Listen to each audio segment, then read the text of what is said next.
Gostaria de passar para o Joaquim Franco, da SIC, da televisão, que é, provavelmente, um dos meios de comunicação mais imediato, através da imagem.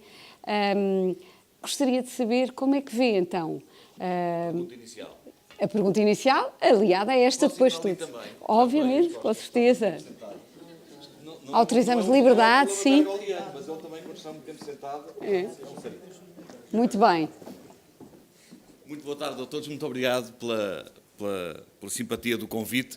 Normalmente nós somos convidados para a casa de quem tem o mínimo de confiança e apreço por nós, portanto, sinto-me muito feliz por ter sido convidado a estar aqui nesta casa, neste debate que é extraordinário, para o qual já foram abertas aqui uma série de páginas e que permitiram que eu, durante as intervenções anteriores, riscasse aqui uma série de coisas, porque já remataram uma série de problemas. E, portanto, isso está feito e ainda bem. E é um privilégio estar aqui, porque revejo gente conhecida, gente amiga, do ponto de vista profissional e não só, e isso é sempre uma boa ocasião. A pergunta que faziam aqui de início, vou já responder a ela e respondo, obviamente, assim, com aquela retórica típica destas circunstâncias, que é despachando para o público. A pergunta que fazem é se este é o Papa para o século XXI. Ora, eu diria que se esta gente que está aqui tem fé, a resposta está dada, porque senão, certamente, eu não estou a ver esta gente a ver o Espírito Santo a dormir em 2013, em maio de 2013. Portanto, certamente, quem está aqui acredita que o Papa Francisco é o Papa para o século XXI. Se não acreditam, é porque entendem que o Espírito Santo adormeceu durante uns minutos ali, quando os cardeais decidiram a escolha do cardeal arcebispo de Buenos Aires. É o Papa que temos. E do ponto de vista da fé, não há dúvida nenhuma, é o Papa para o século XXI, podemos agora rever, questionar, analisar aquilo que tem sido este pontificado ao longo destes 5 anos. E deixem-me dizer-vos, antes de passar aqui ao texto que tenho, para não me perder nas ideias, que me sinto, isto não é apenas uma falsa forma de colocar a coisa, sinto-me de facto muito pequenino para falar do Papa Francisco. Muito pequenino. E passo a explicar porquê. E explico através de uma pergunta. Quantos dias são 5 anos? Quantos dias são 5 anos? Esta pergunta não é um convite para fazermos contas, não é? Embora seja inevitável, não é o tempo cronológico que define Francisco. O tempo que orienta, já nos habituámos a isso, o tempo que orienta o Papa Francisco é o tempo da oportunidade. Não é? O tempo da oportunidade. E assim temos de fazer esta pergunta. Quantos dias são 5 anos? Quantas conversas? Quantos olhares? Quantos gestos? Porque afeto e proximidade, humor, também são uma linguagem com o Papa Francisco. Não é?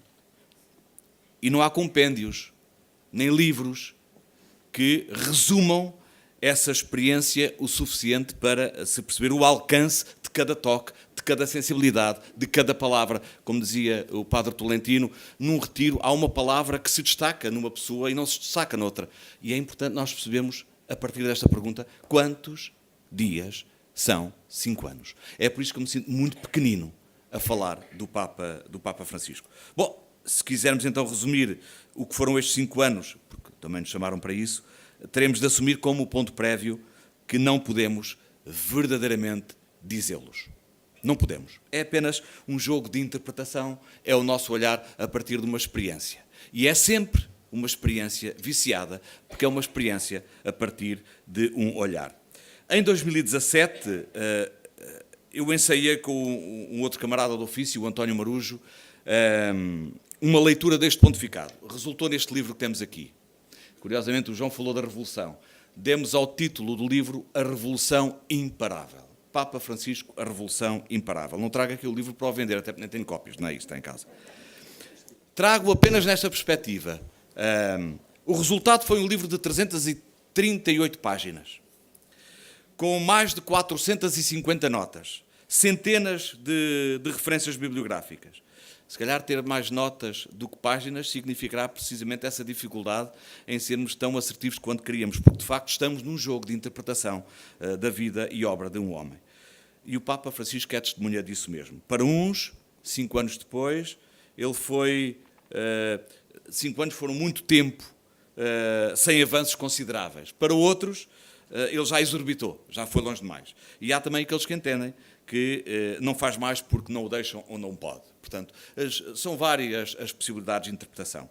Nesta publicação falamos então numa revolução imparável, porque assim entendemos o percurso de Francisco. E vou também fazer aqui uma interpretação, não concorrente à do João, mas uma interpretação sobre esta dinâmica da revolução e porque é que entendemos estar diante de um Papa revolucionário, sem medo da palavra. Não é uma revolução no sentido político e militar, obviamente, não é disso que estamos a falar. Mas precisamente no tal contexto cariológico de alguém que joga na oportunidade. Há mudanças, acertos, reconsiderações e atualizações na Igreja e pela Igreja também no mundo, e que tem este Papa como rosto e protagonista. E esses dinamismos, no nosso entender, estão numa marcha imparável, não necessariamente irreversível, porque só o tempo cronológico o é, não é? Mas numa imparável expectativa. Foram criadas expectativas e o homem corresponde a algumas expectativas. E está numa dinâmica imparável. E para estes dinamismos, e para quem julga que estamos diante desses dinamismos, pará-los significará sempre uma ruptura. Por isso estamos diante de um Papa com uma dimensão revolucionária, de uma nova atitude que é imparável.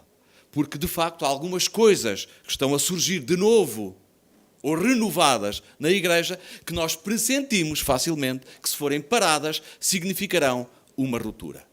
Julgo que não estarei a dizer nenhuma asneira. Francisco assumiu as dores e os desafios da pesada estrutura administrativa da Igreja. E não o fez apenas como teimosia pessoal, como quem vem lá do fim do mundo, como ele dizia, agora vamos dar a volta a isto e a limpar a casa. Não, ele não está com uma esfregona a limpar a casa. Não é isso que se trata.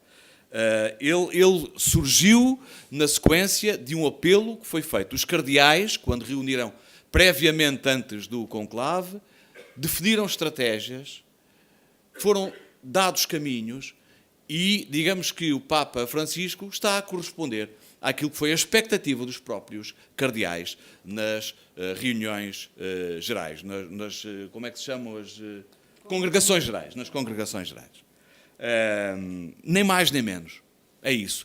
Provavelmente alguns cardeais julgavam que as implicações de dar sequência a esses apelos e esse sentido seriam outras. Bom, mas aqui as temos. É um Papa com os pés assentes na terra. E é importante voltar a 2013. Como diziam os oradores anteriores, voltar a 2013 e perceber como estava a Igreja em 2013 e até o mundo, para percebermos onde estavam as urgências da Igreja e onde estão ainda as urgências da Igreja. O cenário político internacional veio também confirmar a pertinência de Bergoglio na cadeira de Pedro. Papa argentino, portanto, do outro lado do mundo, formado entre jesuítas, caminhante das vilas miséria, voz e pulsar alternativo num mundo em mudança, um mundo de medos, de assimetrias, construtor de desigualdades.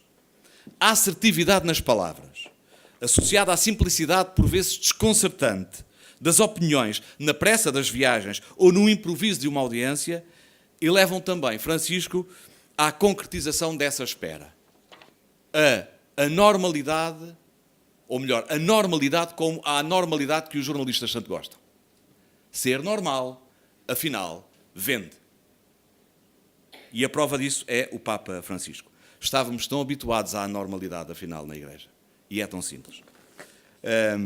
Há o risco, obviamente, de os cristãos ficarem pela rama e não perceberem a profundidade. Olhem, revisitemos, por exemplo, Fátima, onde o Papa Francisco realinhou e recentrou a devoção, ou como disse Frei Bento Domingos, virou tudo do avesso, foi a expressão usada por ele. Terão os crentes e os devotos percebido o que o Papa Francisco disse na Cova da Iria? Esse é o grande desafio que se coloca a uma personalidade com este carisma. O essencial que comanda o Papa argentino dos discursos às cartas e exortações implica não perder o foco. E o foco do Papa Francisco é o Evangelho, que pressupõe, no Papa Francisco, pressupõe 2 caminhos. Misericórdia, inclusão, é um dos caminhos. E os 2 caminhos são paralelos. E não fazem sentido um sem o outro. Misericórdia, inclusão, discernimento de consciência. Misericórdia, inclusão, discernimento de consciência. Se há revolução no caminho de Francisco, é precisamente porque retoma e reafirma o primado da consciência. Aquele que é o desafio maior na história de qualquer estrutura de pensamento religioso. O que fazer com a consciência? Vejamos a exortação à Amoris Laetitia, na qual o Papa fala 33 vezes de consciência, recorre 28 vezes ao termo discernimento e conjuga 6 vezes o verbo discernir. Nunca um documento papal sobre a família tinha valorizado tanto o papel da consciência. Há um caminho individual a fazer por via do discernimento para a formação da consciência, com o apoio e o empenho das comunidades, a começar pelos padres. No número 303 desta exortação, o Papa apela a que a consciência das pessoas, cito, seja melhor incorporada na praxis da Igreja em algumas situações que não realizam objetivamente a concepção do matrimónio católico.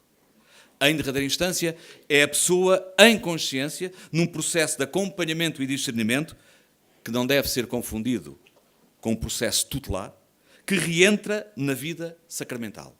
Isto implica, como se percebe, obviamente, uma grande responsabilidade dos pastores para a integração e convivência nas comunidades de fiéis, que têm de ser prioritariamente promotoras de um discernimento ativo, como forma de estar na fé e de viver uma misericórdia na perspectiva libertadora.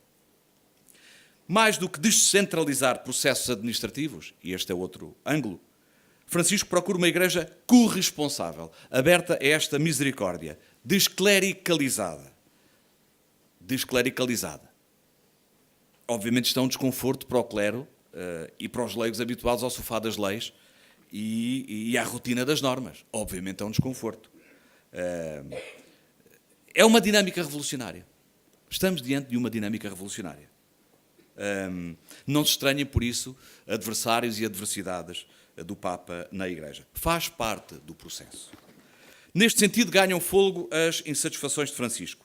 A teologia está ao serviço da Igreja e das pessoas e não o contrário. Ao serviço da vida real e concreta, com criatividade pastoral, disponibilidade para o acolhimento, rejeitando, obviamente, a preguiça. E tanta sova o Papa Francisco nos tem dado sobre a preguiça nas comunidades. Sem beliscar o edifício doutrinário, Francisco propõe um reposicionamento. É uma interpretação que eu faço. A doutrina deixa de estar a montante, condicionando, mas passa para jusante.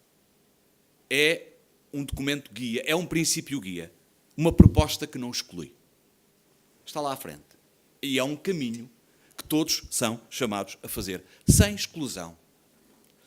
A montante, verdadeiramente, para o Papa Francisco, na minha interpretação, está o Evangelho. Interpretado e a interpretar, no dia-a-dia. Suporte das periferias, itinerário de justiça, de combate à pobreza e à exclusão. Isso sim está a montante. A doutrina é outra coisa. Não ficamos apenas pelos sapatos do Papa, porque tantas vezes falamos disso, não é? Ou pela cruz peitoral. Bergoglio é um pensador em ato, é um escutador do mundo. Não é só esta figura afável. É, digamos que, no livro usamos esta expressão, um pároco numa aldeia global. Não deixou de ser pároco apenas porque é Papa. E que vê na família a chave da mudança.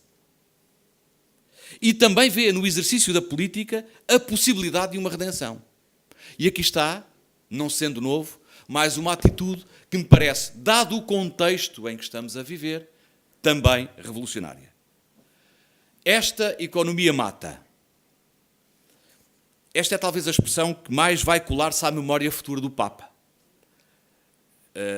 O Papa, recordo que, não entrando aqui em polémicas, disse já numa entrevista, nunca foi de direita, mas também não se vê como de esquerda, embora tenha sido influenciado por pensadores de esquerda, e depois há aí quem pensa se ele é de esquerda, se ele é de direita. Estamos noutro comprimento de onda quando falamos do Papa Francisco e sobre as dimensões políticas e partidárias e na lógica do ideário político. Porque temos de nos colocar no tempo do Papa Francisco e perceber como é que o Papa Francisco molda a sua ideia política, que não é aquela que nós temos hoje.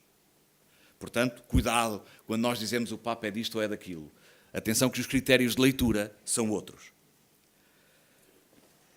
Neste contexto, é interessante ver como o Papa Francisco pede a responsabilidade cristã na atividade política. Para o Papa Francisco, cristão responsável é cristão com sensibilidade e ação política. E ele reabilita a política, tem essa preocupação de reabilitar a política. E reabilitá-la para lá das amarras em que muitas vezes o exercício da política se coloca.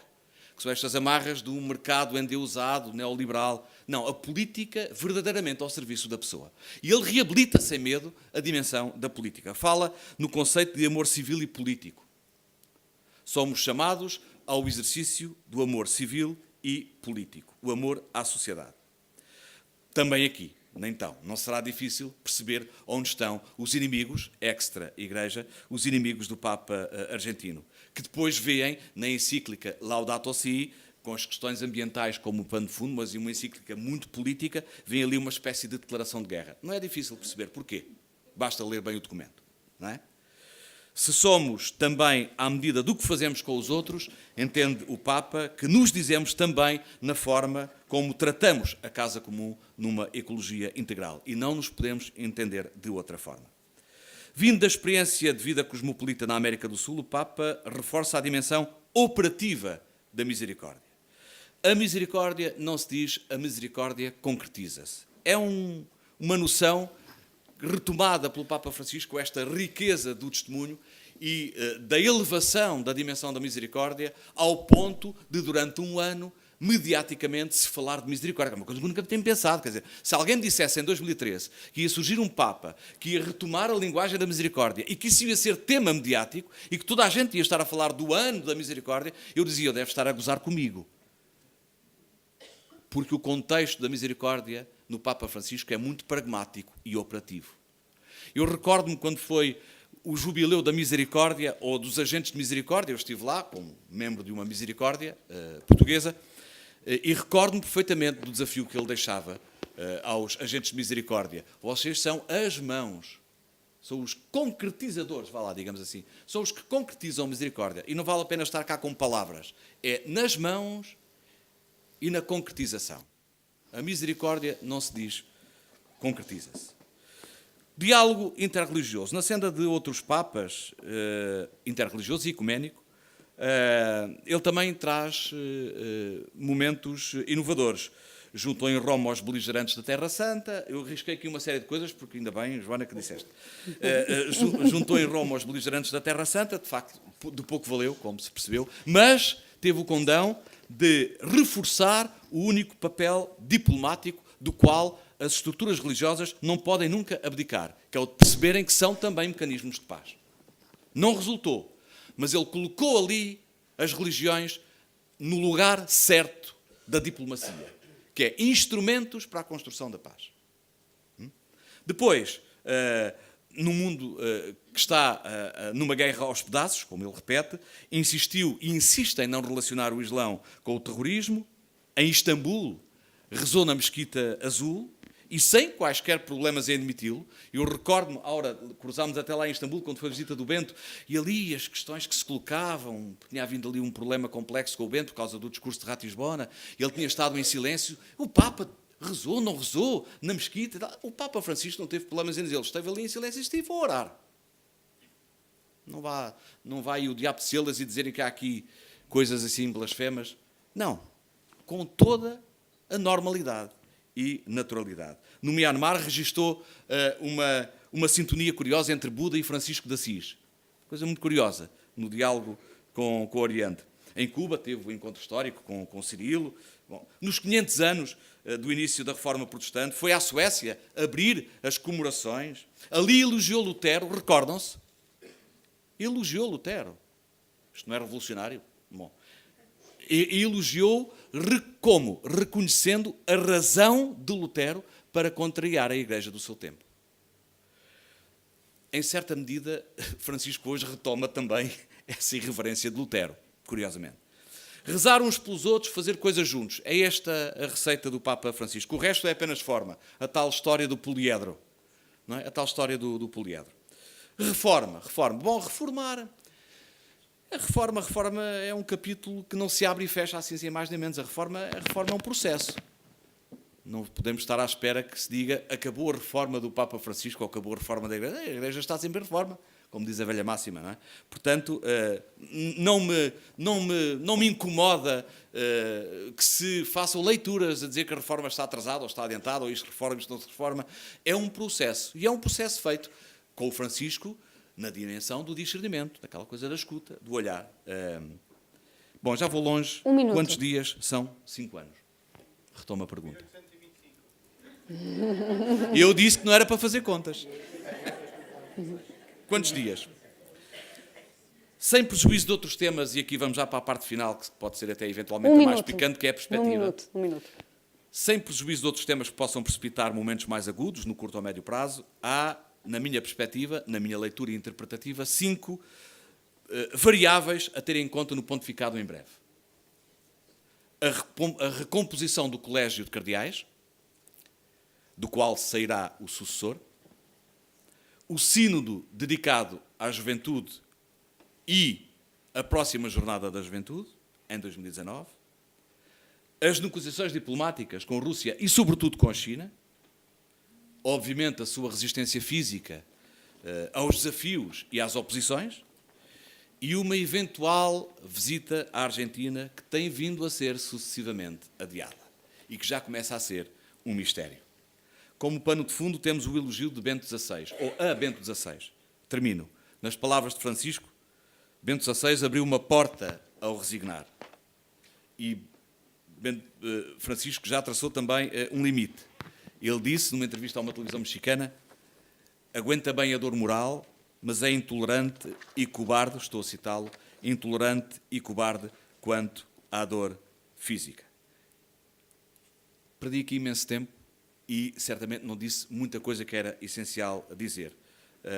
Deixem-me só terminar com uma experiência. Eu não tenho, infelizmente, a experiência da Aura Miguel e as oportunidades da Aura Miguel, que é vaticanista.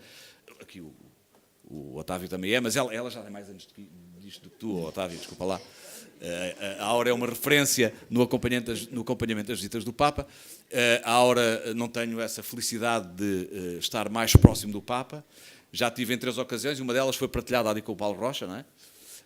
Recordo-me da primeira ocasião em que estive frente a frente com o Papa e troquei ali meia dúzia de palavras, numa audiência. Ao meu lado estava um cidadão argentino, um homem com uma certa idade, invisual. Ele falou, segredou qualquer coisa ao ouvido do Papa, o Papa deu-lhe a bênção e depois segurou-lhe na mão. Segurou-lhe na mão. E depois continuou, sem largar a mão ao seu compatriota.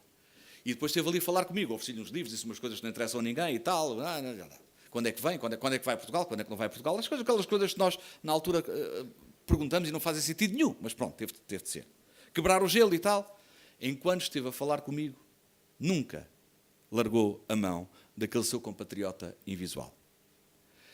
E depois, quando tinha de partir para a pessoa seguinte, depois de ter falado ali 2 ou 3 minutos comigo, depois, quando partiu, antes de ir para o lado, voltou atrás, voltou a falar ao ouvido do seu compatriota, fez-lhe assim um afago ligeiro na mão e aí é que saiu.